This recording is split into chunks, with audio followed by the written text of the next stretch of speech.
I'm not going back. That is a heavy sentence, especially when you consider who said it. It sounds like a breakup text, doesn't it? It really does. And, in a way, it is a breakup.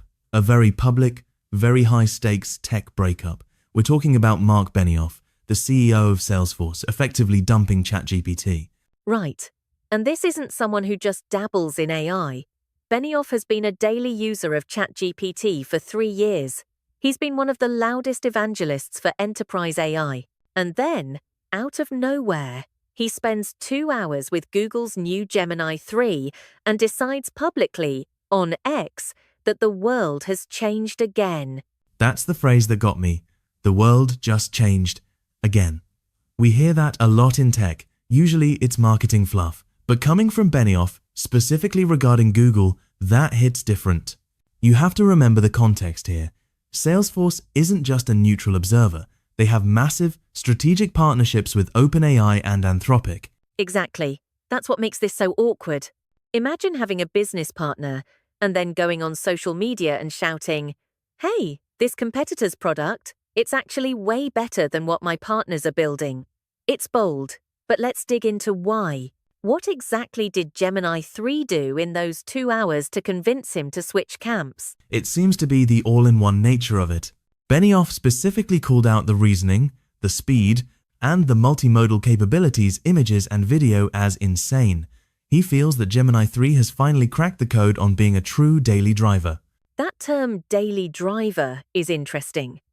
We used to say that about cars or phones. Now we're saying it about LLMs. It implies reliability, right? Like, it's not just a novelty toy anymore, it's the engine of your day. Precisely. And he's not the only one saying it. This isn't just one CEO having a good afternoon. You've got Patrick Collison from Stripe, Andrej Karpathy, who is basically AI royalty, and even Sam Altman himself acknowledging the capabilities here. When the CEO of OpenAI is nodding at the competition, you know the bar has been raised. They are calling it a Tier 1 model. That's a fascinating shift. For a long time, it felt like ChatGPT was the default, and everything else was just catching up. Now, it sounds like Gemini 3 might be the one setting the pace. But aside from just being smarter, what is Gemini 3 actually supposed to do differently? Google is throwing around this word agentic. Agentic is the buzzword of the year, for sure, but in this context, it's huge. Think of the previous generation of AI as a really smart librarian. You ask a question, it goes and finds the answer or writes the summary. It's passive.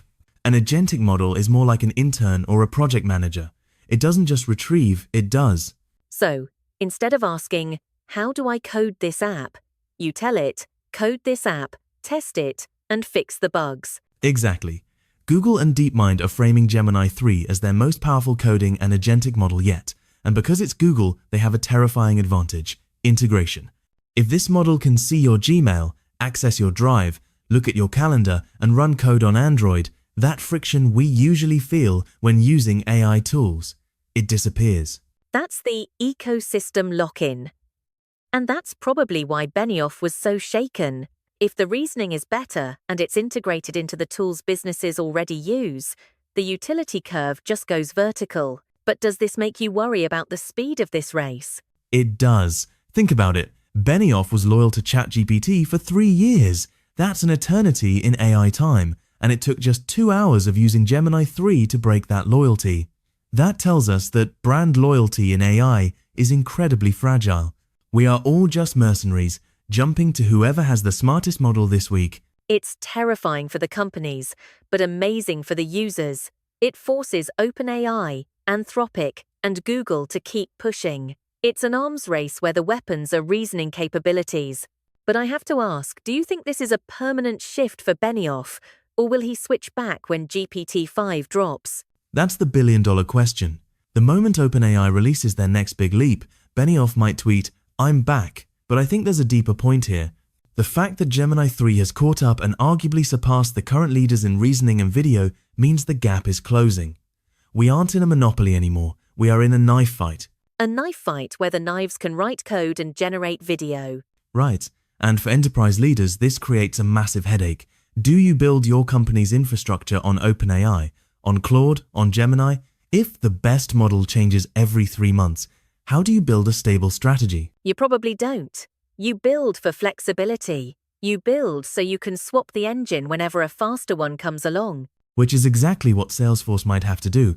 Benioff's tweet might not just be praise, it might be a signal to his own engineers. Wake up, the landscape just shifted. It really feels like we are living through history in fast forward. One day you're comfortable, the next day a model drops, and you realize you're using obsolete tools. It's the Red Queen effect from Alice in Wonderland. You have to run as fast as you can just to stay in the same place. Benioff just realized he was standing still, and he started running again. Well, if a tech giant like him can get his world rocked in 2 hours, I think the rest of us need to pay attention. It sounds like it's time for all of us to log in and see if we're going back or not. I think I know what I'm doing this afternoon. Same here. Thanks for listening, everyone. Keep your eyes open, the world might change again by tomorrow.